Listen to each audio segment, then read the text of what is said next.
Welcome to Inner Peace with Dr. Reese, a program that can help you become liberated in the modern world.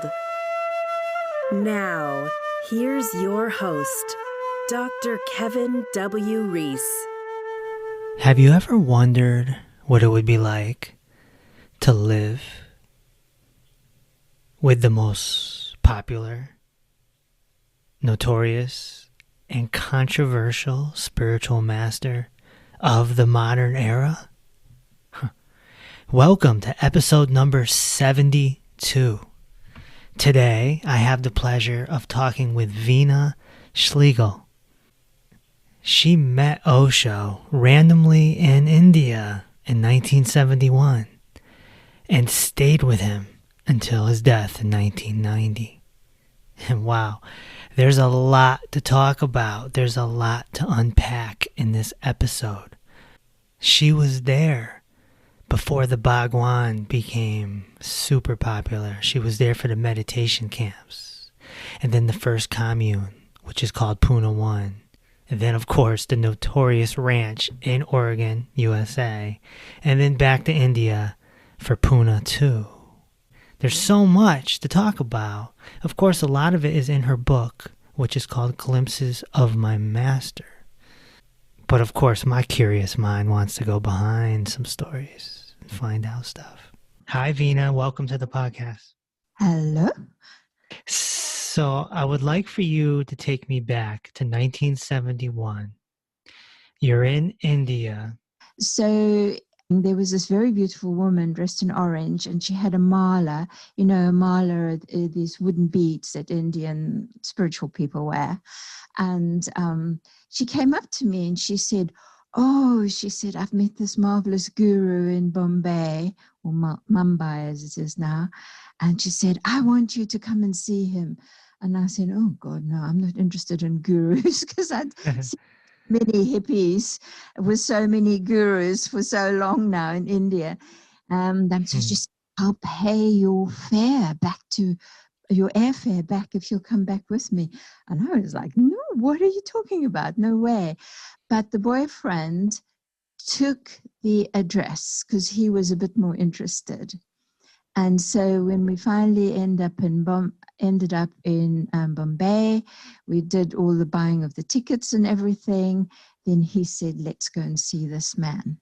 So that's how I ended up in Woodlands, which was the name of his high-rise apartment in Bombay. What was your first impression of him? When I walked in, I didn't actually have any impression. So there were three of us. There was my boyfriend, then there was another guy I didn't know, and myself. And of course, the two guys walked in front of me. And so I was the last one, but actually I was a sort of a bit of a glamorous hippie, and I had all these rings on all my fingers and on my toes and ankle bracelets and all that. And Osho's first words were, the lady with the rings has come. And I don't know if that other woman told him. I don't know how he knew that. But anyway, and then he started talking to this. He wasn't a real boyfriend. It was just somebody I'd known and traveled with, who had been a heroin addict and was now trying to live on fruit. And Osho went right to his center in about 2 minutes flat. And that's when I had my first estimation. This has got to be the greatest psychologist I've come across. Because I had a degree in psychology and English. And so I was quite tuned into that. And then he spoke to the second guy. And my second impression was he spoke more about spiritual things to the second guy. And my second impression was, this is the greatest philosopher that I have ever met. And so you were supposed to leave India. You had the ticket and everything. Yes. And in your book, Glimpses of My Master, you talk about how you end up not leaving. You end up staying. Why did you stay? I had to. Just there was a whole inner voice saying, "You're not." As I describe in my book, the whole of that week was, "You're going back to England." "Oh no, you're not. You're going back to England." "No, no, no, you're staying in India." And I guess what can you say? As Osho has said it and put it so beautifully, he said, when you meet the truth, you know it. And it was that simple and that strong. I just knew I had to stay. Of course, my mind was a bit very nervous about it, but the heart was definitely you staying, So, Okay. yeah. So it's 1971. How big was his following at that point? Well, we can fast forward a little bit to, what did I say, 1972, which was a meditation retreat, if you like. The Indians call it a camp. And he wanted me to come to that, which was in a place called Matharan, which is on the Ghats between Bombay and Pune. And so we ended up there. And at that point, there were 13 Western people, and probably about 200 Indian people. So not many. And of those 13 people, I'm the only one remaining because a few of them have died and the others left. Right, right. What was your thoughts when you first did Osho's notorious dynamic meditation? What was that first experience like? Okay, let me qualify that the greatest gift to mankind is dynamic meditation. It has transformed as many people as Buddha's Vipassana technique. Okay, well, actually, to be honest, I did do it in Goa. That lady, after we'd met them, she actually arranged a meditation amongst a whole group of hippies on the beach in Goa. And I loved it. And I remember after doing it, sort of walking around and going, "Oh, I'm high. Look, I'm high. And I haven't taken any drugs."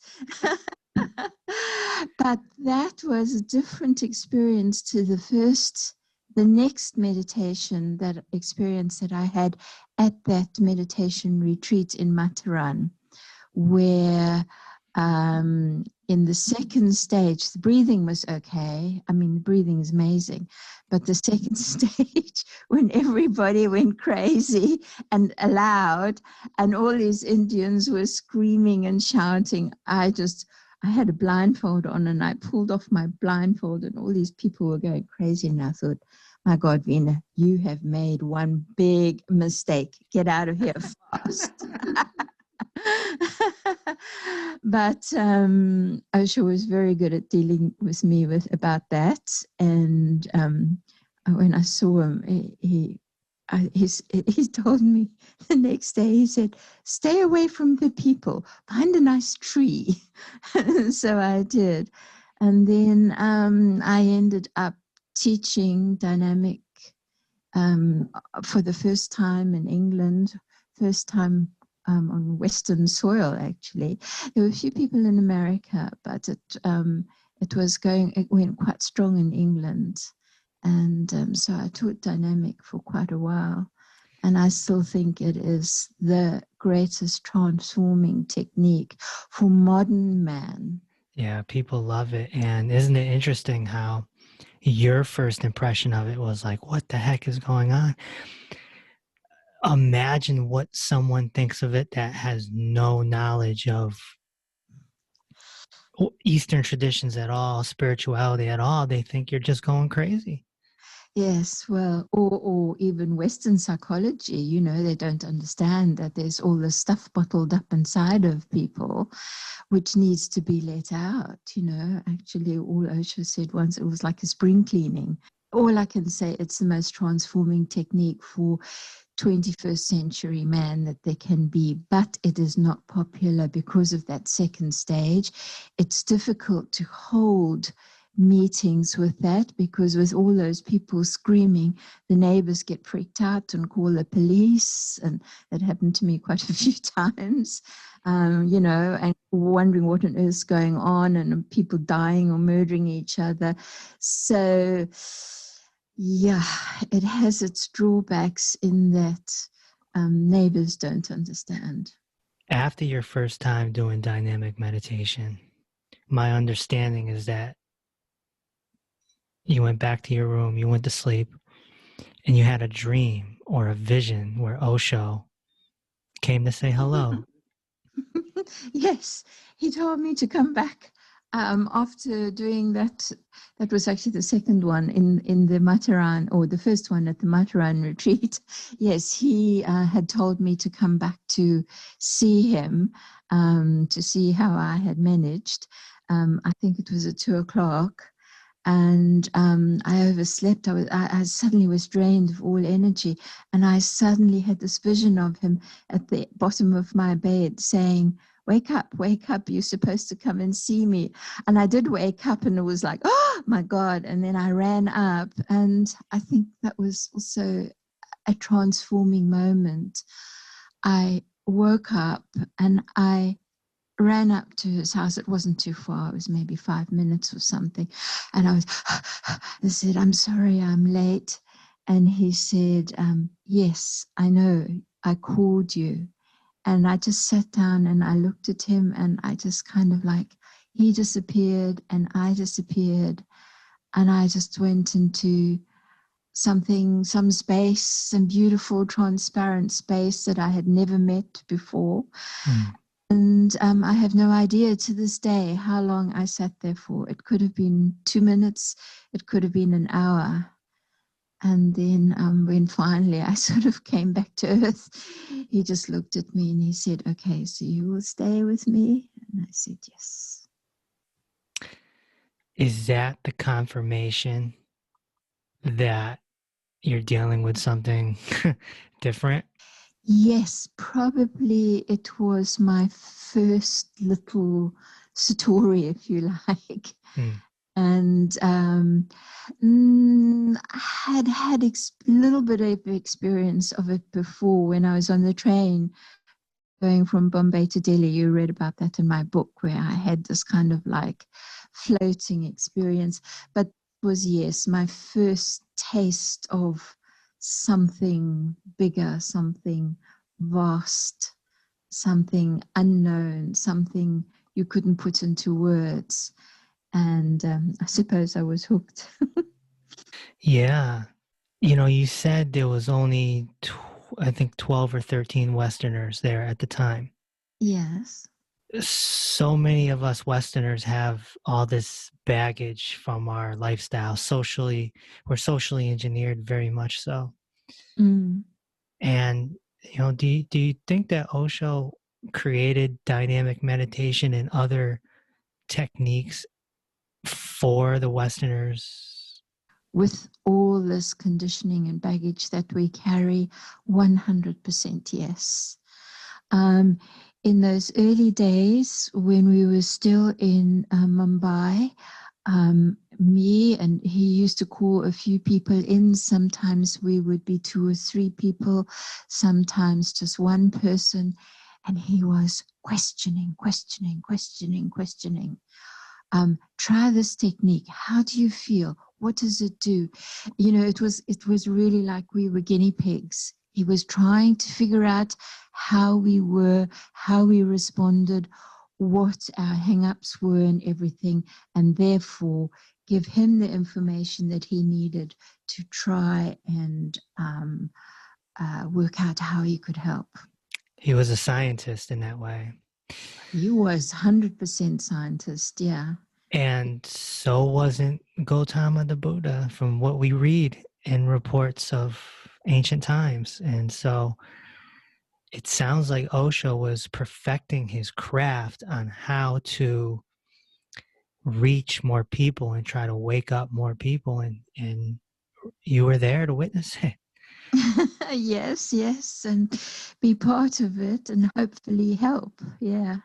No, that is absolutely the case. He was very clear, we have to change. We can't use old methods, because this is 21st century.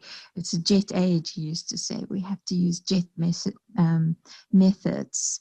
And it is absolutely true, because there are too many people still doing the traditional techniques which were designed for people 2,000 years ago who were living in a completely different world to how we are living now.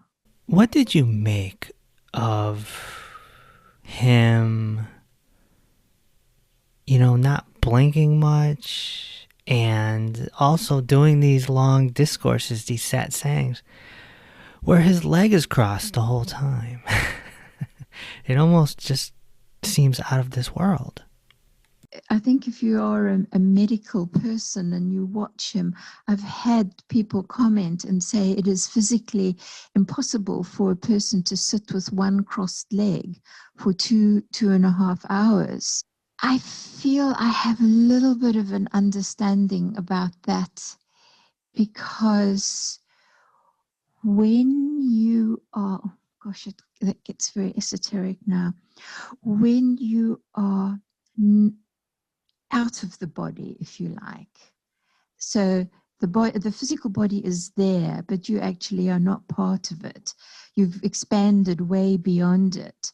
The body becomes a little bit irrelevant, so it doesn't function as it would normally be if you were sitting there like you are talking to me or talking to you. For example, one example he used to try to illustrate that was Nijinsky dancing, because it was very often said that when Nijinsky jumped into the air when he was dancing, it is physically impossible for a person to jump that high and for such a length of time and remain suspended for so long.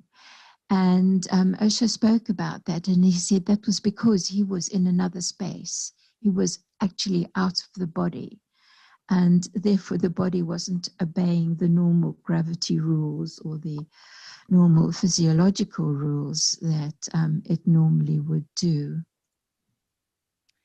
One day, he told you that he had a new meditation for you, right? And he asked you to sit in the garden outside of his room. Is that correct? Yes. While he slept. Yes.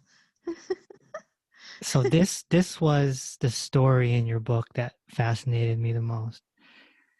Because what did you feel? Was there a transmission of energy while he was sleeping? It terrified me, first of all, because he had said, oh, your chattering minds disturb me. He said, your minds are forever chattering, and they disturb my peace. He had said that a few times. So then he told me to go and sit. And so there was only this brick wall between me and him. And so I thought, my mind's going to be chattering and disturbing his peace and everything. So I was very nervous. I certainly didn't feel anything initially other than being very nervous. But it was like, you've heard this expression, and I can't pronounce it properly, the sword of Demosthenes. Have you heard that expression? I haven't, no. Where you've got a sword hanging over you, and because of that you are supremely aware, because that sword could fall at any point and pierce you and kill you.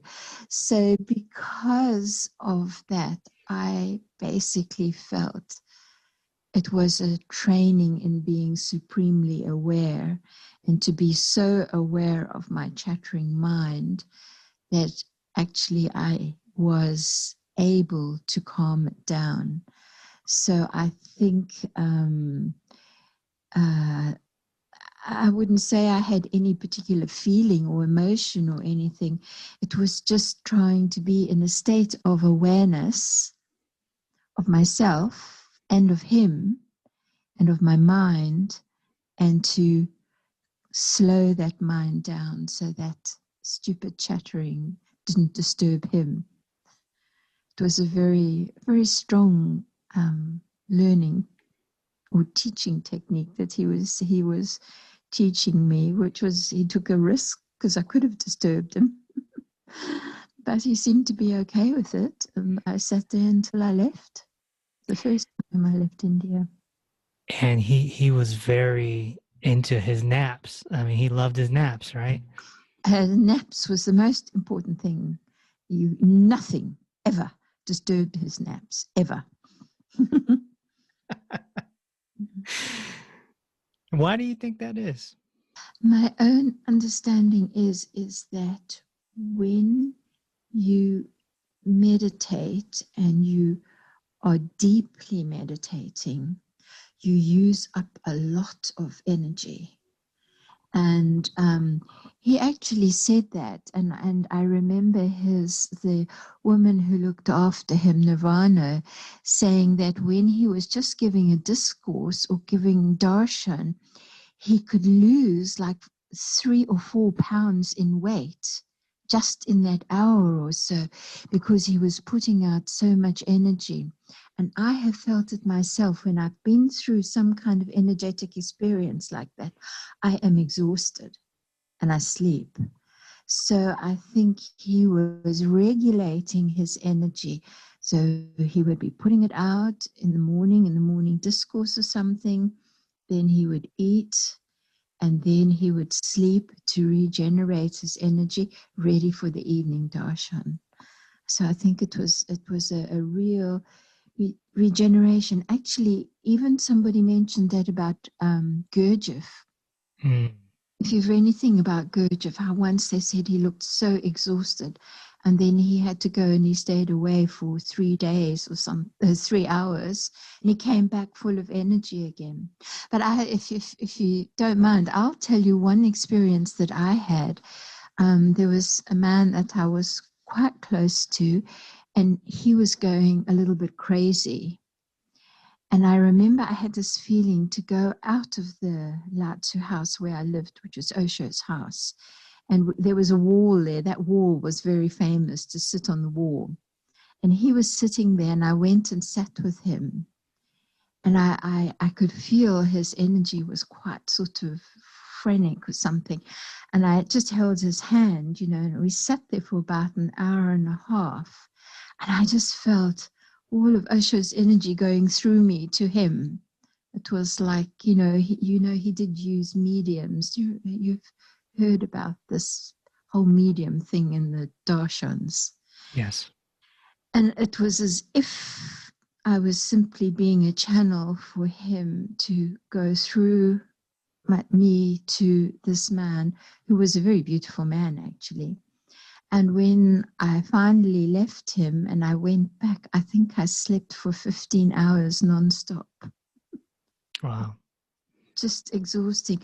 So I think that answers your question of why he had to have a nap, because it was a vital regeneration time for him because of all the energy he was constantly putting out. Yeah, I mean, the man talked almost every day. Yes. For 20 years straight. Yes. How does that's phenomenal. hard, that's hard to wrap the mind around, and twice a day. Although the darshans, in Pune 1, that was before we went to the ranch, he would give discourses in the morning and darshans in the evening. So he was still talking in darshan, and he was still putting out a massive amount of energy. So yes, in Pune 2, we didn't have darshan anymore. Darshan means meeting him more personally, talking to him. You had a chance to speak to him, and those people who wanted to take sannyas, took sannyas personally, physically from him, in front of him. And then, but as you well know, that time in the jail in America took a massive toll on his body, And he said that he felt that he had been irradiated with some kind of irradiation. And strangely enough, we're hearing about this right now with Russia irradiating people to kill them. This latest one, he's in Germany now, but he's recovered, But Osho's body was much weaker. The two. Mm. Yeah, and thallium poison as well. Yeah, whatever it was, we will never know. So in 1974, that's when Pune 1 started, right? The ashram? Yes. So now the audience is getting bigger. Probably still not in 1974. It was 1975 that the crowd started coming. There was this deluge that started, yes. More 1975, and it reached quite a peak in 1976. And so I have listened to countless hours of discourses. Right. And a lot of them are from 76, 77, 78, right in there. Right. And, the format of these quote unquote audiobooks, they're not really audiobooks, they're discourses, but they're on Audible as audiobooks, which is clever, I might add. The format is the discourse would be one audio track, and then the next audio track would be a Q&A session. Yes. So as I'm listening to these, now I've been a public speaker for almost 25 years. So I know what it takes. I know how much energy it takes to talk to crowds of people. Yes. And he's doing it every day. And it's mind-blowing to me, the value, the organization. So what I'm wondering and what I want to ask you is, how much effort did you see Osho put into these talks? I mean, certainly he couldn't prepare for all of them, but I mean, there are pictures of him, in his bedroom, writing things down, or he has a book open or whatnot. I know he didn't plan them out word for word, definitely not, but an outline of some sort, something. Not in Pune 1. No. Pune 2, yes. In Pune 2, you can see, if you're looking at a video, you can see him turning over the pages. He has got a few notes in Pune 2. In Pune 1, no. He just tuned into something else and off he went. This is another indication which you're actually picking up, is that this impossibility of somebody to speak with such coherence and such organization without notes every morning, So, but actually, no, he didn't. The only notes he had were the jokes. The jokes. I was just going to say that. Yeah, that's the only notes, because he did read the jokes, because he wasn't quite he wasn't quite his cultural heritage, those jokes. But in Pune 1, the only thing he did every now and then, because I was editing the books first and then sewing on the library veranda. He had this huge library, which was supposedly at one point by the Guinness Book of Records said to be the largest private library in the world. And in the afternoon before, because his work time was after the nap, sort of from about 3 to 5. And he would send out and ask the librarian maybe to pick out a certain book. Now, he had this whole library and he knew exactly what book he wanted, and they had to find that book and take it in to him. And then he would use possibly, he would paraphrase, it wouldn't be a complete quote, but he would use something from that book in the discourse the next morning. So that's about the only kind of preparation he did. You know, he just tuned into something else. And I mean, when he was talking, like for me, the early days, because I'm very Zen is my thing. When he was talking on Lao Tzu and Chuan Tzu and Li Tzu, you know, it was as if he was tuning into those people and simply talking about their essence. That's all. And I mean, the same thing when he talked about Buddha, you know, I mean, mind blowing. You know, you just, you know, it really is. You can't even believe, you know, what he was doing. But if you think if you like channeling, maybe we could bring it down to something that's a little bit small, but channeling the knowledge, the understanding of the great speakers. And you know, Kevin, I'm so glad you've spoken about this, because so often the press, particularly, and the media have called him a new age guru spouting a hodgepodge of bits and pieces of other philosophies. And he is known for that, and he is derided for that. And he doesn't have, what's the word? He doesn't have credit for what he was actually doing, because people simply don't understand. But you have listened and you have seen that there is a vast, vast, vast energy behind what he's speaking. He's not just spouting new age platitudes at all. To understand Osho is, to me, to first understand what a spiritual master is. Yes. And then you can understand Osho. That's the only way. And same with Gurdjieff. Yeah. Same with Bodhidharma. Same with all of them. Yes. Yeah. They're all saying the same thing over and over and over Yes, again. of course they are. So in order for Osho to come out there every day, he had to become a commentator. No different than a sports commentator. So an ex-athlete plays for 15 years, retires, and then becomes the color commentator for the games, and they can speak on it because they've been there, done that. So they've experienced it. Osho can talk about the Diamond Sutra, and he can talk about this Zen master, and he can talk about the Sermon on the Mount and whatnot, because he can go into their shoes and he can tell you the essence of it. So he's a commentator in that way, right? Yes, commentator and channel. Yeah. It's a new age term, but it is. He is. You know, he said you have to be like a hollow bamboo. Yes.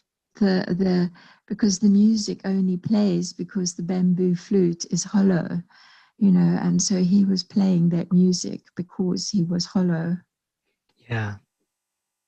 So what did that Buddha feel like?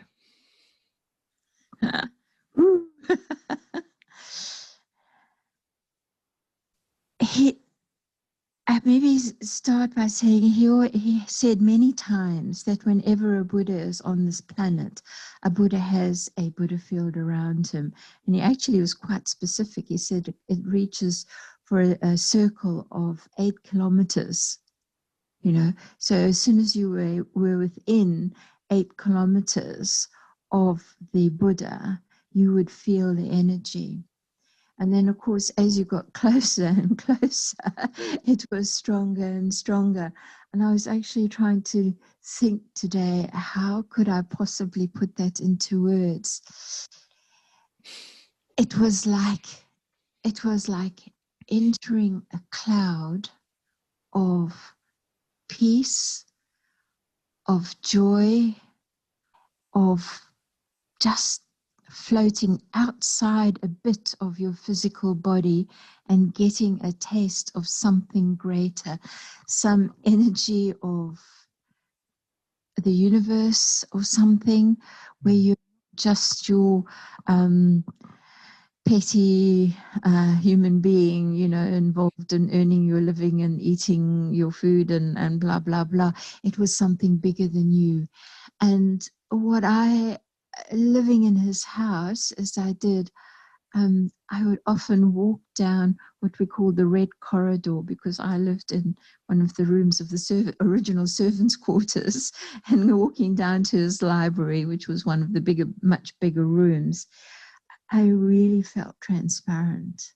It was if I was a happy ghost walking down, and yeah, it is very, very hard to put that into words, but there was just a magic in the air, and it was, you walked into this cloud of magic. I won't even say feeling, because feeling brings you back to the human body. This sense of magic in the air and something vaster than you. I think that is the one of the basic things I have always felt about him, is his vastness. And when he talks about taking you out of your little human mind and heart or emotions and things to take you into something greater and bigger, there was a sense of this vastness. I'll tell you one thing, which is again another turning point. With him, there was like lots and lots and lots of little learning things. I was lying in my bed one day, and I suddenly had this feeling of me here in the body on the bed. I could feel the bed underneath me, and I could see him 1,000 miles away, 1,000,000,000 miles away. And I was really freaked out, because I thought I was quite close to him. So it was quite early on. In those days, you could actually book a darshan quite easily. You could go that evening. So I went to him and I said, I said, I thought I was close to you or something, but now I feel that you're just so far away from me, I can't even imagine. And he looked at me and he said, very good lesson. Now you start to understand how far away I am and how far you have to go. Yes, Osho, yes. Now, this is a good segue, because for those that don't know, Osho became self-realized or enlightened when he was only 21 years old. I've heard him say, Veena, man, I don't know where I read it, but I read it, that he actually had a theory, which is rare, because usually he's only spoke what he knew, right? But he had a theory that because he became enlightened so young, that his body couldn't support the energy. His physical body couldn't support the energy. And he thought that may be the reason why he became so chronically ill, and his body was breaking down at a younger age. And in the reading where I read it, he actually recommended people to, wait till they're 30 or 30 or plus, 30 plus, when your body is more able to handle it. I thought that was just fascinating. Well, he said that actually quite a few times. He said that when you open up to, for want of a better word, the energy of existence, it is such a shock. So it is so big that your body has to be very, very strong to handle it.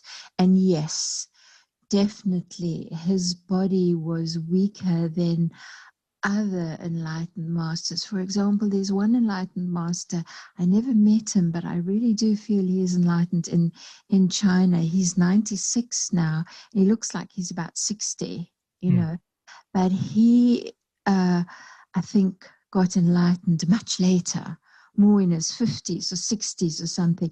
So he's managed to hang on.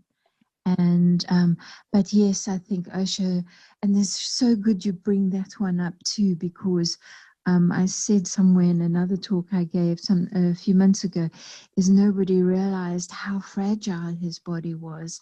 And that when, some people, I remember in Pune, over Pune 1 or 2 it was, why can't those people living in Lao Tzu house come and wash the pots and pans here too, like us? Why can't I go and live in Lao Tzu house, But we were so aware of how fragile his body was and how we had to do the maximum to ensure that he wasn't disturbed in order for him to carry on with what he was doing. But his body was very fragile, and that's why very few people actually met him physically. Yeah, it's totally true. His body was fragile. Yeah, he had asthma. He seemed to have some sort of fatigue, maybe. And diabetes. Diabetes. What, type 1? Or like pre-diabetes. It was controlled just by food. Which is interesting because he was a skinny guy. Yes. Usually type 2 diabetes is from somebody who's hefty. Yes. But actually Indians have a high rate of diabetes in India. It's very, it seemed to be in their DNA that they are more susceptible to diabetes. I mean, a lot of Indians suffer from diabetes, and they were pretty thin too. So no, you're absolutely right. His body was fragile and needed a lot of care. I love your book. There's another book that I also love from a sannyasin, Davagit. Do you remember Davagit? Yes, of course. Yes. His book details the pain that Osho went through in the dental room.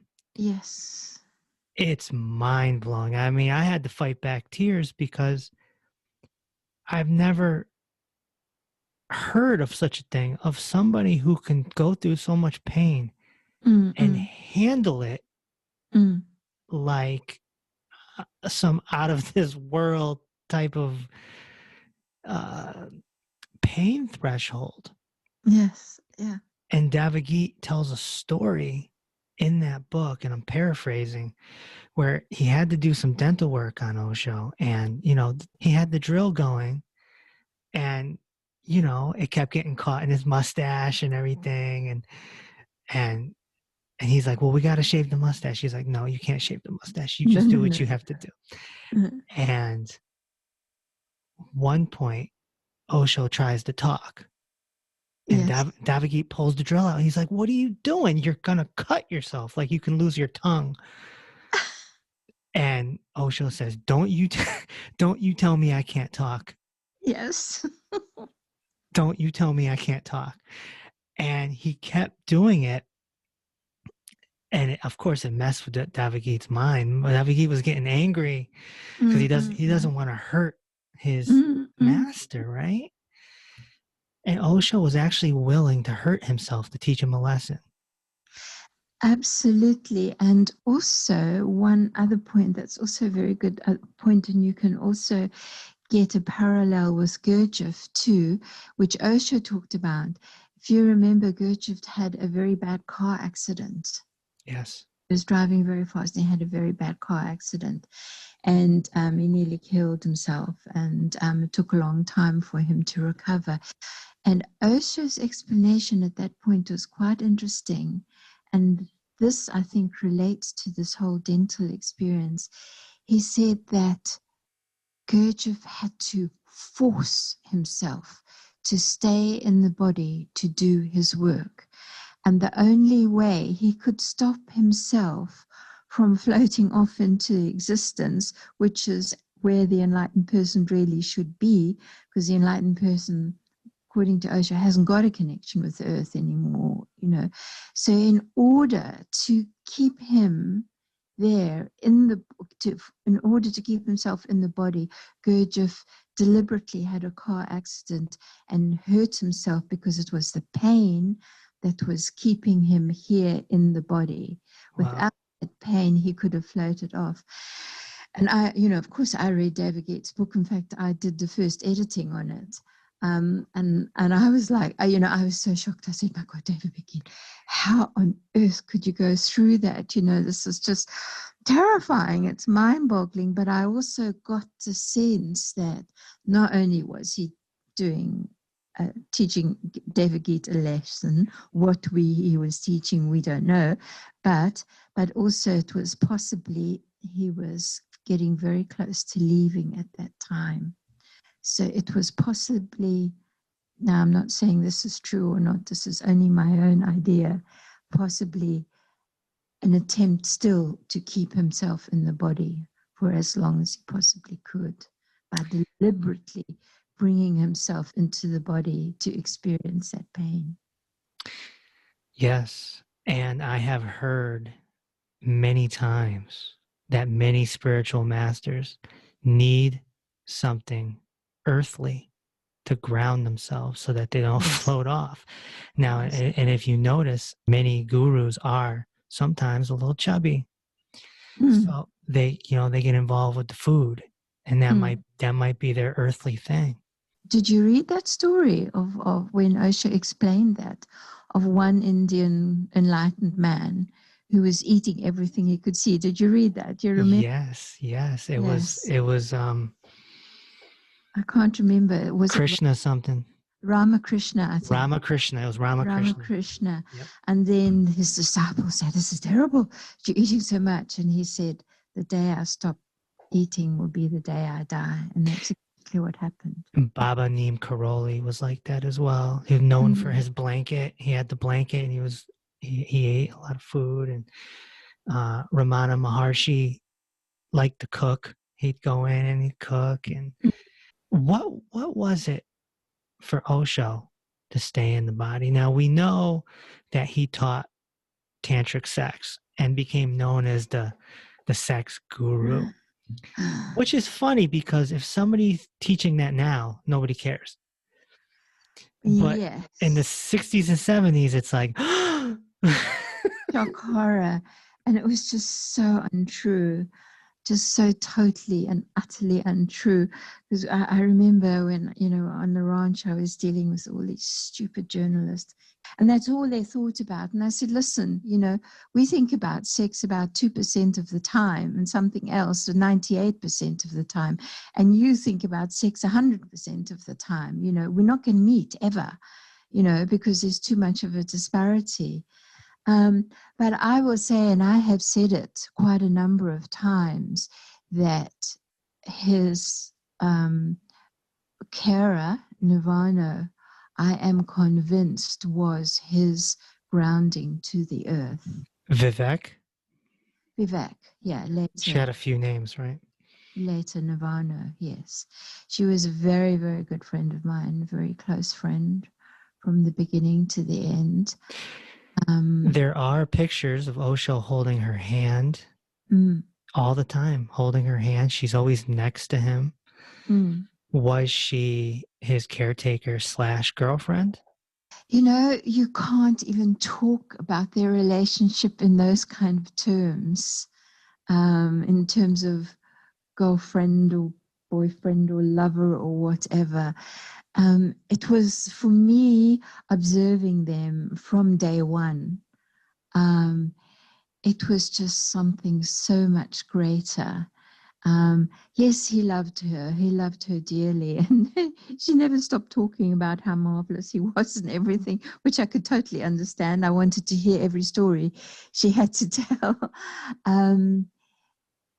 I think it was just something that is very hard for us to fathom. If, the whole Indian philosophy is Tantra and tantric sex and everything. But if you go back further to Taoism, you've got the whole yin-yang energy thing. Yes. And that is sort of, has basically no sexual connotations at all. For me, it's a far finer way of describing the balance of everything in the universe, which is always positive, negative, passive, aggressive, male, female, if you like. It's the balance which keeps the whole existence in balance, you know. And it's far greater than sex or girlfriends or boyfriends or wives or anything like that. And for me, she fulfilled that role of keeping that balance for him, enabling him to stay on the earth for as long as possible. And it took it out of her too, but was quite a strong role. For example, one thing is, you must have heard of the energy darshans in Pune 1. Heard of the energy darshans, which are totally chaotic, which if you look at them, you'll think this is a sort of madhouse or bedlam or something. But what he said was, even then, he had mediums helping him. And he said very explicitly in a discourse somewhere, he said, because I have a male energy, I can't work directly on men. I can work directly on women, because then we can keep that balance, that yin-yang balance, Right. But I can't work directly on men because it's yang-yang. So he said, I have to have some women to help me. And when I put the energy into the woman, and you can see him, touching a woman's third eye or something, or the head or something, he said, that way the energy can go through me, but be transformed into a female energy, which can then work on my male sannyasins. Right. Now, I guess it's quite a hard concept to understand, but I'm just trying to say, never, ever, ever reduce his work, his vastness to the basic level of lust and sex. Definitely not. In fact, far more. I remember reading arguably his most famous book, From Sex to Superconsciousness. And I remember reading it and being like, there's no sex in here. No, of course not. He talks about sex as a doorway. Yeah. As a doorway to the divine, but he doesn't give like tips and tricks. No. Well, it's a basic energy. You can't live without that basic, if you like, Kundalini energy. It's your life energy. Call it a life energy. But if he said life energy to super consciousness, nobody would understand. And he was a good showman. He was a very, very good showman. So that was a very catchy title, Sex to Super Consciousness. Got everybody interested in reading. He was a shock jock. He wanted to shock people into awakening. Totally. His method was shocking. Shock people into awakening. My perspective is different from yours. You were there, and and taking it so many years later, and my perspective is that he knew he was creating something that someone like me was going to ingest 30, 40 years later. So he's laying down the work. He's laying down what's going to be there. Because unlike Jesus, unlike Buddha, unlike Lao Tzu, he's got the technology. He can be recorded. Exactly. And he said that very clearly. He just said, I want every single word recorded so there can be no misunderstanding, and it will go down from generation to generation. And it's not just the next 30 or 40 years, it's the next 300 or 400 years. Yes. And he was just laying the groundwork. And we were part of this sort of great experiment, sometimes he didn't get it quite right. He was experimenting. Nobody had ever done anything like this before. Buddha's followers were like Buddha himself. They were just very simple people. And we came with, as you said at the beginning, with such baggage.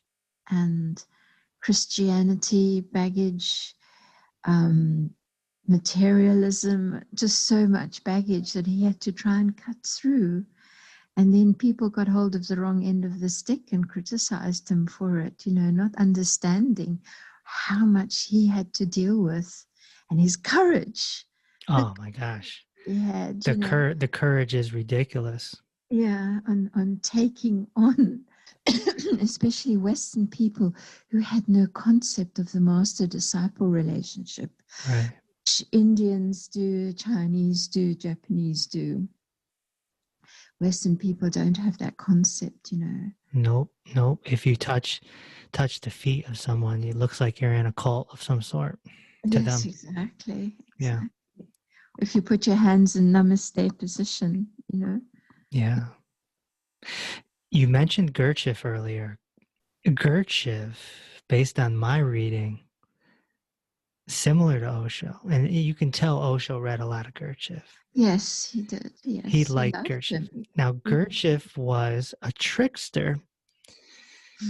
I wouldn't say Osho was as much of a trickster, but certainly was a trickster. And a lot of people don't understand that masters usually are, because they have to create devices.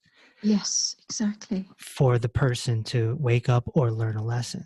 Mm-hmm. One of those devices and lessons was the Rolls Royces.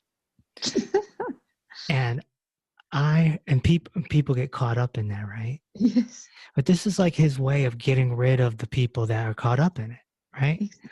Exactly. Like if you're caught up in the Rolls Royces and you think I'm just trying to get rich and all this and blah, blah, blah, then you're not for me. Go away. Yeah, exactly. Yeah, I mean, that was the most genius device that any enlightened man has ever created. Ever. The audacity of it, my God. Ever. And I once saw him in a video say, and it's rare, you don't see too many Rolls Royce comments, but they're there. They're very hard to find, but they're there. A journalist asked about them, and he said, "Don't you worry about the Rolls Royces. Let the Rolls Royces do their work." Yes. I also think he was almost poking fun at the Pope a little bit too. Of course he was. Not a little bit, a lot. A lot. Because the Pope is notorious, obviously, for having riches, right? Yes. And here's Osho, the Bhagwan, from a poor village with this massive audience, like the Pope, this get-up clothing, which you had a part in, and almost 100 Rolls Royces. Yes, 99. I think he never quite made 100. Just sitting there doing nothing.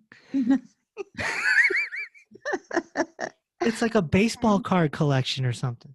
Yes, and when we had the festivals, when he'd decide what Rolls Royce to have, or we would decide on the outfit, because we presented him with, say, usually the festival lasted 6 or 7 days, right? So we would present him with about 10 outfits, and he could choose the ones he liked and which ones he wanted on which day. So when we got the robe for day 3, for example, so maybe this one was blue and turquoise or something. So then we would go down to the Rolls-Royce garage, and the guy who was looking after the Rolls-Royce is a French guy, and say, okay, he wants to be color coordinated, so find a Rolls-Royce to color coordinate with this outfit. And we'd give him samples of the fabric that we used. So he color coordinated his Rolls-Royces with the robe he was wearing that day. And he would take his little rides, just like his nap. That was his little... Yes, yeah. And he liked to drive. I mean, coming from the village and the place he came from, there was no Rolls Royces.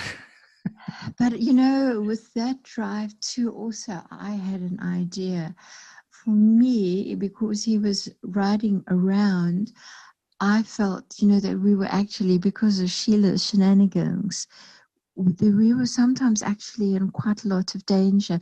And I felt he was like a magician or a fairy godmother with a wand, weaving a protective spell around Rajneeshpuram as he drove, and so that his energy could go that much further and, be a protective shield, if you like. That's what I felt. Let's talk about the clothes real quick. Based on video I've seen, he pretty much wore just like a white robe in the 70s. In Punawan, yes. But then it started changing, and you had a part in that. He found out that you could make clothes, right? Yes. So he put you to work to create, and you guys together sort of created this new outfit, Yes. which he's known for now. Yes. Now, this is part of the showmanship. He wanted to stand out, I would think. Yes. And because the hats, I mean, you don't see hats like that just hanging around. Hats. Well, you've read my book, so you know my story with the current hat and how I'd actually put it in the garbage, and Nirvana fished it out with 2 fingers and said, "What about this?" And I said, "No, mistake. She said, "No, let me go and try." And she went and tried it on, and he liked it. Just he wanted it a bit bigger because he wanted it lighter. Kevin, so much I don't know of what he was doing. Why did he want those hats all the time? Was it just appearance, or, somebody said to me, oh, it was esoteric, that he needed to have the hat on so that the top of his head wasn't exposed because it was so open, because of it was the top chakra or something. I just don't know. But you also have to understand too his playfulness and his creativity and his, well, if we can do it this way, why not? If I've got this girl who can make me fancy clothes, why not use it, And that was his genius. When he had people around him, whatever they could do, he took that skill that they had, turned it into something totally creative, and also turned it into a way that he could make them learn and all kinds of things like that too, yes. So I think, yes, it was because I had got a bit of a background in sewing and theatre costumes and everything. So I could sort of come up with that. And so the infamous hat was in the garbage.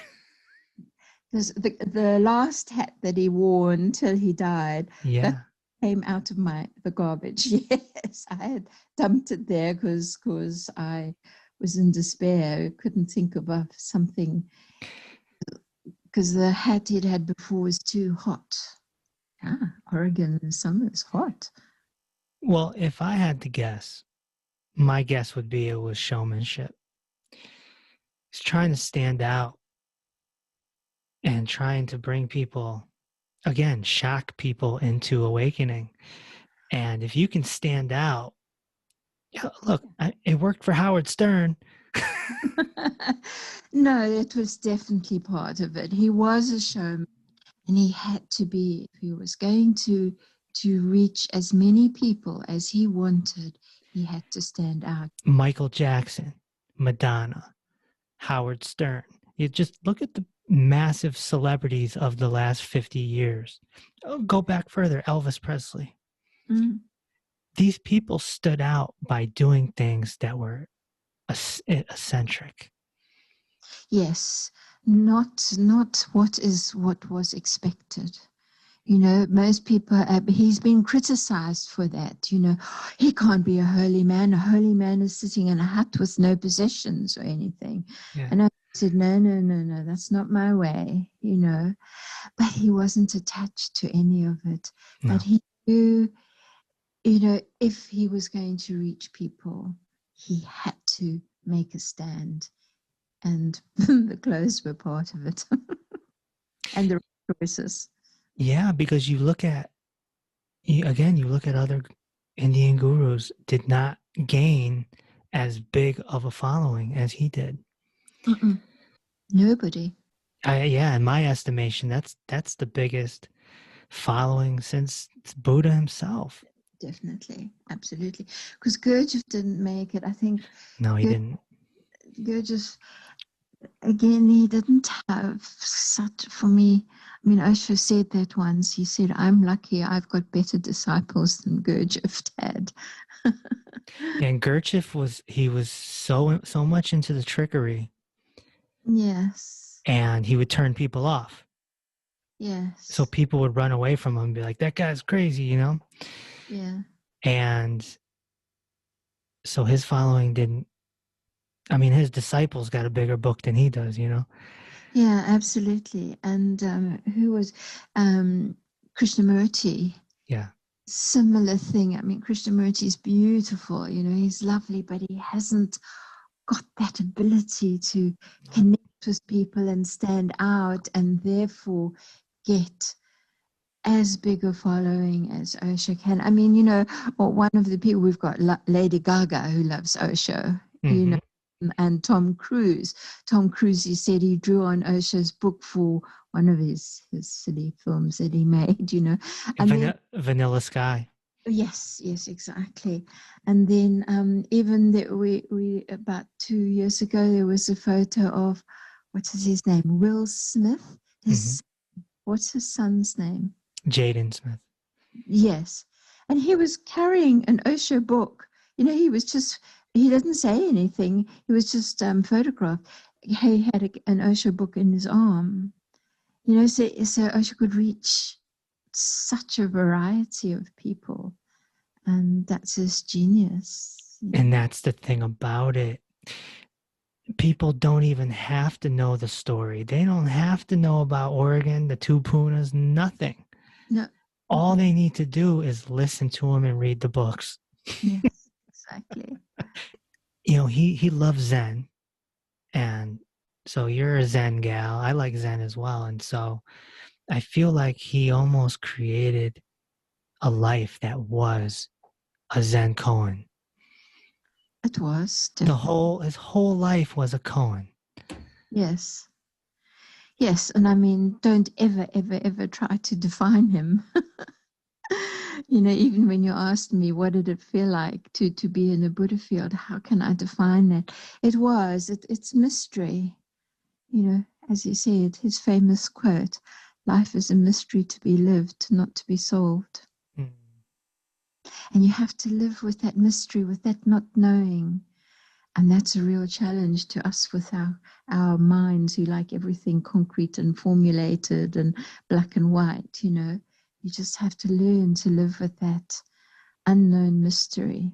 But if you really can do it, it's extraordinary. I have an ashram I retreat to every now and again in New York. And just, I think last year I was there, and this young lady comes out, and we get into a conversation, and she says, who's your guru? Mm-hmm. I smile. I say, Osho. Yes. And she stops eating, looks at me, eyes wide open, and she goes, really? And she like sits down. She's like, tell me more. Really? Oh, I was going to say, I think she said go away. Her first question is, what did you think of Wild Wild Country? Oh, God. And I said, well, you know, it really wasn't about Osho. No, you know? It wasn't at all. But they made him look like something that he's not. There's not enough context in that documentary. And so there's a lot of people, thousands upon thousands of people now being introduced to Osho through this documentary on Netflix. Yeah. And I think Osho would have loved it. And I think so many people are now knocking on the Osho door because some people will just accept it as this weird thing that happened and they'll have their opinion. But Mm. there's another demographic of people with curiosity that Yes. say, hold on here. I want to know more about this guy. Forget the Sheila lady, forget the commune itself. Look at the people. Right, they're happy. Yes. I want to know more about this guy. Then they find him on YouTube. They watch a video, and he's saying something that just penetrates their entire being. Next Mm. thing you know, they're reading the book. Next thing you know, boom, boom, boom. So even though this documentary doesn't depict him in the greatest light, because I guess they didn't want to for whatever reason, it's bringing more people to him, and he is becoming more popular now than ever before. Yes, yes, yes. And he actually said that. He said, don't think it'll stop when I die. It'll just balloon bigger and bigger. I know. In fact, sometimes I sort of at the end of the day, I think, oh, I've got to go and have a walk because there's so much going on with Osho now, and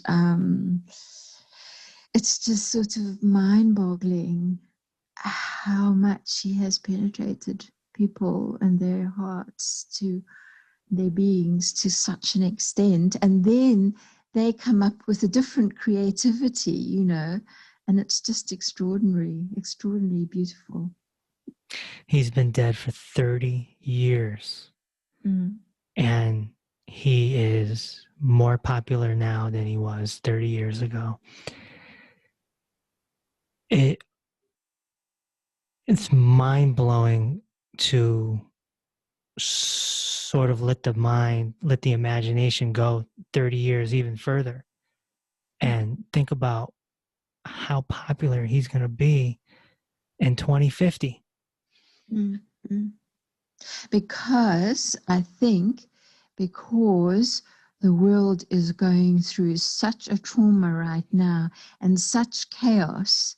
And remember, that was one of his biggest things. I mean, one of his biggest teaching devices was creating chaos.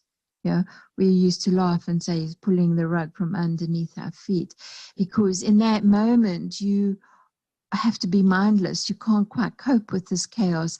And I'm seeing it all around me all the time, every day, in every kind of media, But out of that chaos can come a better understanding for those who are more intelligent.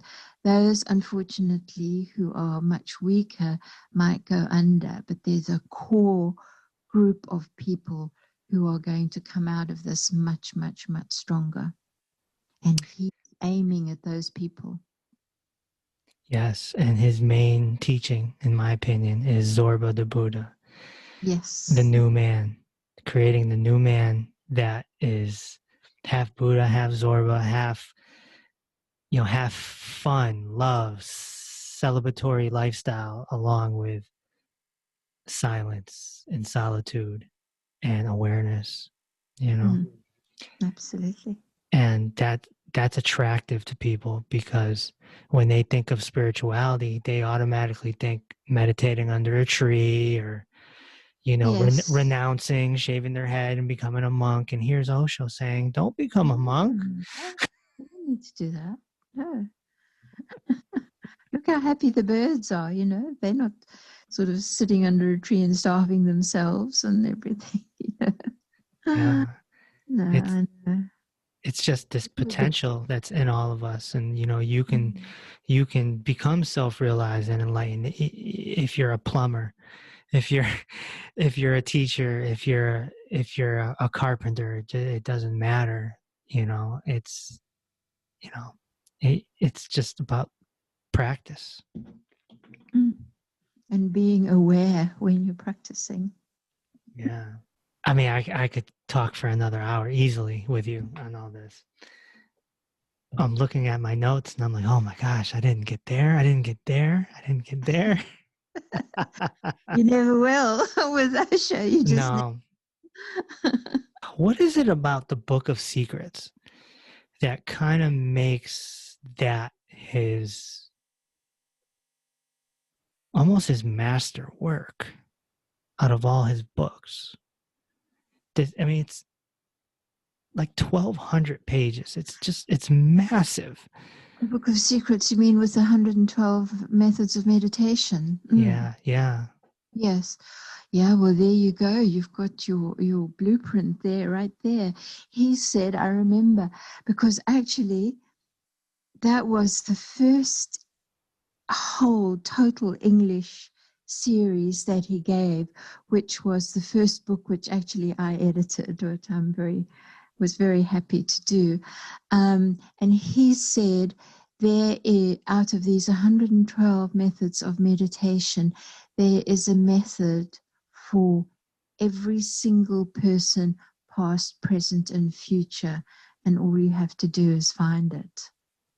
And I think that's why it's so strong. I mean, it's a very important series. I was present for the very first series when he was still in Mumbai. And actually, when he sent me back to London to open the center, I only had that series on tape. It was the only one that I had. So it was very important for me, and it turned many, many, many, many, many people on. Incredible. That book is massive, and I've heard people actually say that they've had their self-realization, enlightenment moment in the middle of that book. Like, yes. And they're just like, there's no reason to read anymore. No, because it's at that point. He used to say it's that aha moment. It's at that point. I got it. I understand. It doesn't mean that you've got all the way, but you've got that very strong sense of, I know where I'm going, and that's a very, very valuable thing to get. Osho didn't leave his room that much, it seems, when he was in Pune 1, Pune 2, and Oregon. What was he doing in his room? I've heard he likes to go into the bathtub, but yes, that's my thing. See, bath. He used to have his bath in the morning. When Pune 1 ranch, probably still in the morning, because in the ranch, I don't know. He did read the paper. He read the daily newspaper until the very, very end. He had quite a selection of the Indian newspapers in India. He got them in on the ranch. He had the TV on the ranch. He didn't have a TV, as far as I remember, in Pune 2 or Pune 1, but he did have a TV on the ranch. He was reading. Still, even not as much in Pune 1. He was a ferocious reader. He would kind of go through 10 books a day. He was to despair of the librarians. Not as much, but he did read. But basically, he just sat silently. I mean, that's what he was about. He didn't need to do anything. And as I said, there was always the business session in the afternoons after the nap. And that was regular Pune 1 ranch and Pune 2, where he did what we called ashram business or commune business, And for the discourses, when he was still doing the question and answer ones, that's when he would be given people's questions and he would choose which ones he wanted to answer. That was all done in the afternoon. But still it would only be his secretary, which would have been either Lakshmi or Sheila or Anando, and Nirvana there with him. There would not be other people. Only very, very occasionally did he ask somebody to come in to talk to them. Yeah. It seems that he just liked to kind of be alone. Just didn't mingle. There's no point, In fact, I remember very, very early on, it was still an early Mumbai, and some Indians thought it might be nice to have a party for him. So they arranged this party, you know. I was there and I looked at him and I just felt that he simply couldn't connect with us at all, you know, and this was immaterial to him. And I remember just going and sitting next to him, not saying a word, but just sitting next to him to sort of give him some support, if you like, or protection. There's no point in socializing, you know. He had his work to do. And that was to pull us out of our baggage and conditioning onto vaster and bigger and better things. He definitely was determined. I mean, even the stories before his enlightenment, he was determined at like 7, 8 years old. He was just ferociously trying to find the quote unquote answers. Inquiring all the time, yes. I mean, just a brilliant mind, which you don't associate with an enlightened person because you're supposed to be out of your mind. But I mean, he had such a brilliant mind. How much freedom did the secretaries have? Because they essentially, my understanding is they were, you know, they were the general manager, so to speak, of everything, because he was in the room, he didn't mingle, you know, and we saw in Wild Wild Country that Sheila just, I guess you can say, went overboard. How much freedom was there, and was Osho really paying attention to everything they did? Because couldn't they come into those business meetings and just omit things and not tell them things? Of course. And she was telling lies all the time. She said, he said, do this, and he said, do that. And in fact, I've just wrote something, you know, for Osho News, our sort of online magazine and thing.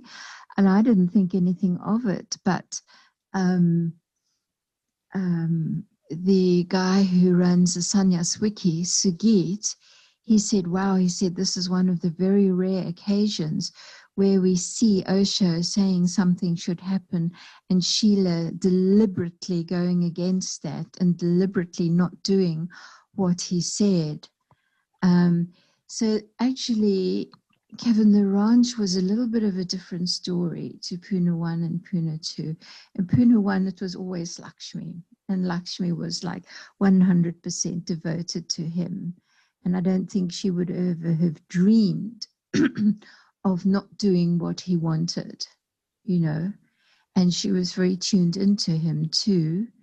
And she was never going to do something or sabotage what he wanted or something. Whenever there were questions, she would take it into him and he would say, no, you should do this or you should do that. And she was very good about that. And in Pune 2, it was Ananda that I have a bit more of a question about, but I think she was also very, very clear that whatever he said goes, you know, and not to interfere with her own interpretation or something. Sheila was a completely different kettle of fish. And she just went out on a limb and sort of, basically she had no real understanding of Osho at all. Yeah, she's on record saying that she wasn't into the meditation and stuff. So yeah, I mean, she just had no understanding of him. She wanted to possess him. You know, she wanted the glory of being his right-hand person. You know, she wanted that sort of prestige and power. She was after power and prestige, and he was her way to get it. And so it was bound to go wrong. Yeah, it seems that she felt that he was incompetent and unable to make the big decisions. And so she felt to take it upon herself to do things.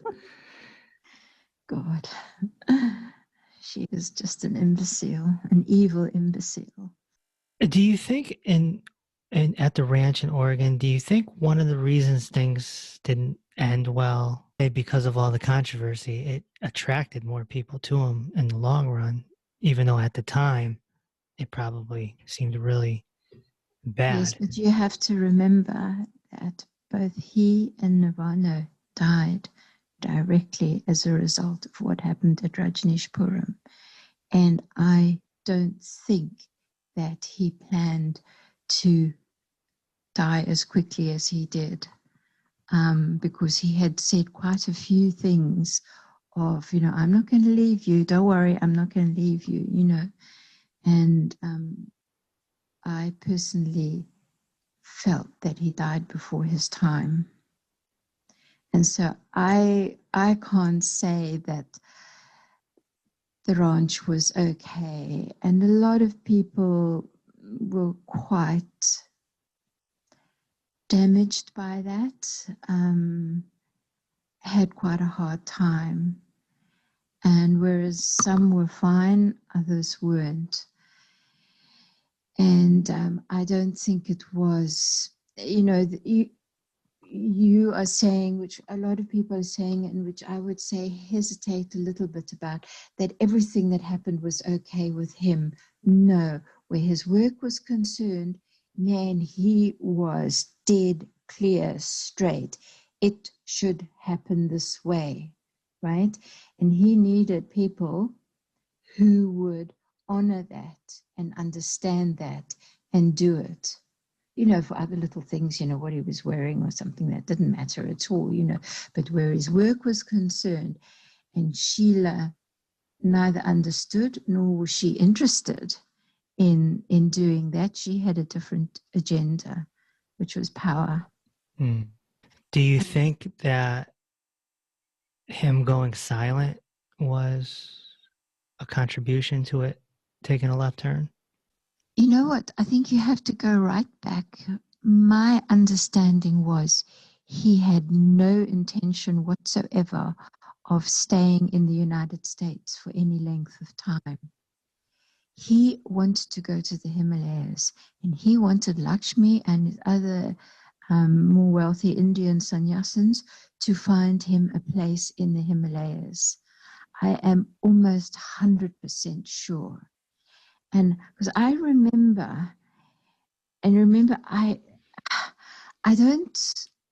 can't sort of quote or something, because I lived in the house, I was picking things up, somebody would say this to something else, or Nirvana would raise her eyes to heaven, sort of just without even saying any words, and we were getting pretty ill by 1980. After being in India for 10 years, it had taken quite a toll on his body. And I remember one particular occasion where one woman was quite ill, and he said, go back to your home country and get healthy and then come back. And she said, I can't do that. I will never leave you, And I think that sort of set him on another track, because for me, the idea was, he was very strong. Go back to your home country and get healthy and then come back. That's what he said when he was going to America. Right? And then Sheila did not ask him about the purchase of the ranch. She presented to him as an accomplished fact. She bought it without asking him. So there he was. For me, he was in quite a quandary, that he was in America. The Indian sannyasins had not got a place for him in India. And Sheila had got this place, a ranch in the west of America. It was inconceivable. But what would he do if he wanted to carry on his work? He didn't want to go back to Pune, because Pune had become much too small. It was very crowded where we were, Corrigan Park. And there were a lot of problems because of that. So my feeling is that he basically had no option. The option that he wanted wasn't presented to him. So he had to go with the ranch. And another thing I have said, I don't know if I said it in my book. Yes, I did. Like right from the beginning, in very early days, he called Lakshmi up to his house and I drove her up there. So I'm talking from very first-hand experience. And she went and she came out and she was shaking. And I said, after a while, I said, what happened?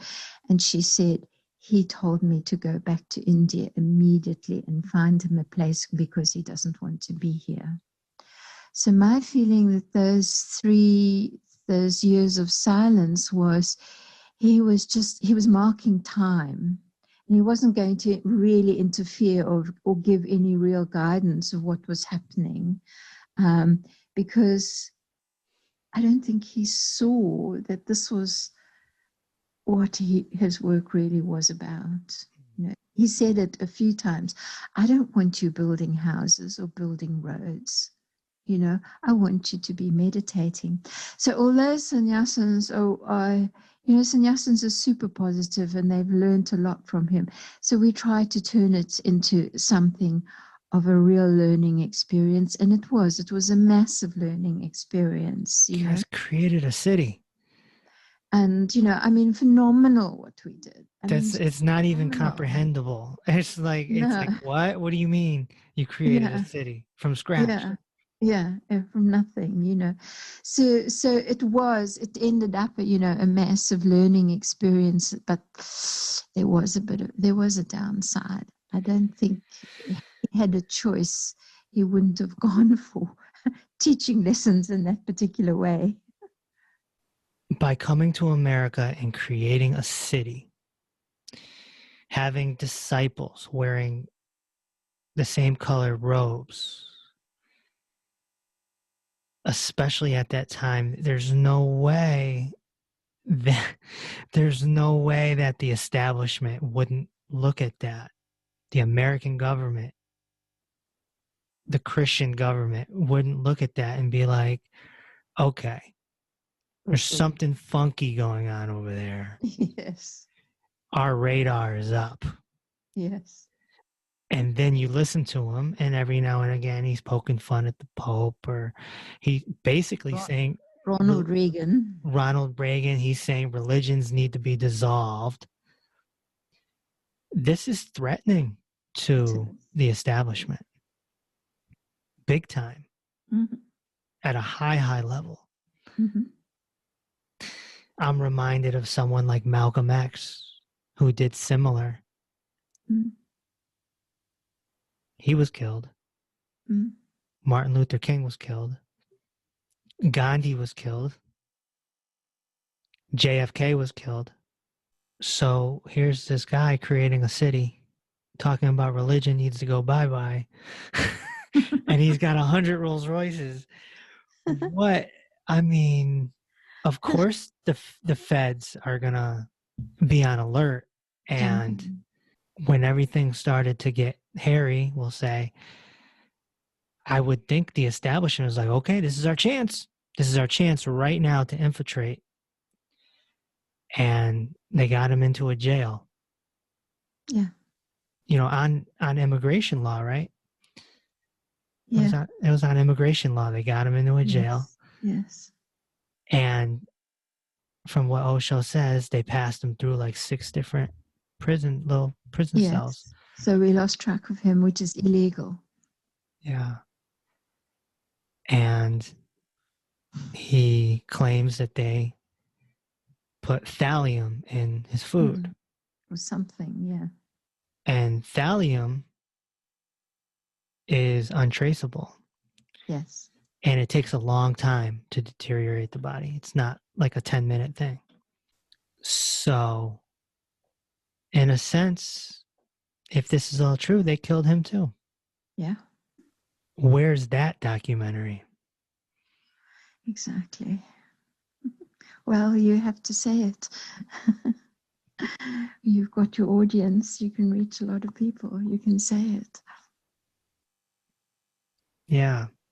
And he lived, 5 years more after Oregon? Just not even 5, 4 years. And the last year he was so weak. There were months when he couldn't even come out and talk to us or be with us. And then he even stopped talking, and he would just come and sit with us, because he was too weak. Yeah. Yeah, I'm reminded of two other spiritual teachers who, well, one of them just passed away last year, Ram Dass Mm.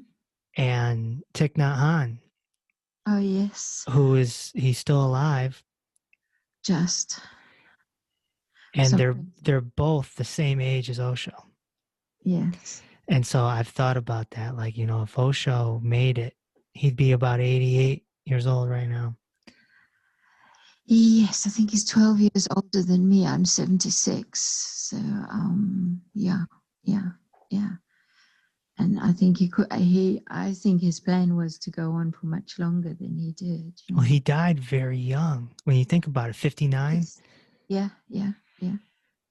He, and everyone says this, he looked a lot older than he was.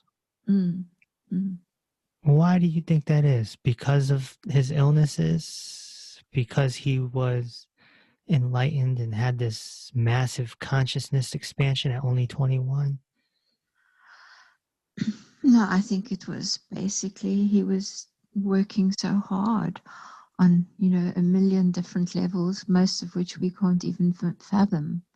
Because he wasn't only concerned with his disciples or his sannyasins, and over again he talked about the state of the earth and how we were damaging it by our overpopulation, and how in Pune 1 he suggested to us, he didn't force us, he did suggest us that we were sterilized because there were too many people on the planet. And he got quite hammered for that, but already he was concerned, we're heading in the wrong direction, and he was doing his level best to make people as aware as possible. Yeah. And so I think we can't even fathom what levels he was working on, and trying to sort of help consciousness on the planet. And there are people who I think have picked up a message. They may not even like him or anything, or know of him even. Like, for example, David Attenborough. We've got some great people who are talking. But I think Osho is doing it on another level, and I think it really took a toll on his body. Many people have said he's appeared to them just like he appeared to you in that dream. Yes, I think so. And maybe he was working double, like you said, like he was working on other levels. Oh, that's what he said. He said, "Now I can, without the body, I can be all over the place." So, no, but I think the last part of the ranch really did take it out of him. His physical body really took a massive toll, and he never recovered. He never recovered that amazing energy that he had. It was still there, believe me, it was still there. But because, as I say, and I think it is really important to know, he wasn't just talking to his disciples. He was trying to cover the full spectrum of human conditioning on the planet, and try to change the energy of a lot of destruction and selfishness and greed, which we're seeing all the time now. And hopefully people will wake up a bit. He was talking to me 30 years later. Yes. And many others just like me. Absolutely. I mean, there's Facebook groups out there, Osho Facebook groups, and there's thousands upon thousands of people that definitely weren't around in the 80s, 70s, and 80s. Well, there's a couple that I support who are doing the Osho podcast. Mm-hmm. Have you seen that? Oh, yeah, the Love Osho podcast? Yes, Swaram and Chetna. Mm-hmm. And neither of them met Osho. I met Chetna 14 years ago in England, and we've become very, very good friends. And I'm a bit of a sort of dictionary for them. Veena, what happened so and so? What was going on so and so? Chetna and Saram say, well, all you people are dying off so quickly. We just want to get your words before you die. So yes, go for it while we're still alive. Firsthand, But the fact that how amazing they've understood, and your understanding, Kevin. I mean, I can just know from the way you're speaking is your understanding is very deep, and theirs is too. And yet you never met Osho in the body. I think it's like a miracle. All right, Veena, it's really been a pleasure, and I have another interview in 15 minutes. Oh yeah. Well, off you go. So my energy is going to be burnt up in a few Yes. hours. So Yeah. Okay. Well, it was great speaking to you. I was a bit nervous, but you were very good the way you spoke, and I can just sense that your love and understanding of Osho is 100% genuine, and then that makes it very easy for me to talk to. Because I don't have to explain; you've already understood. So that's good. My pleasure. Veena, thank you for your time. Yeah, this has been the longest I've ever had a guest on. I'm pretty sure. And if you've been paying attention to this podcast from the beginning, I'm sure you can piece together why. I suggest that if you enjoyed this episode, you go back to episode number 42 and listen to Prem Vishran, and you can sort of piece some things together. Well, that's it for today. If you're looking for my work, of course, go to drreese.com. That's doctor spelled out. And I'll talk to you on the next episode. Thanks for listening to Inner Peace with Dr. Reese. If this episode opened your heart, feel free to share on social media and tell your loved ones. Also, be sure to subscribe so you never miss an episode. Until next time, may peace be with you.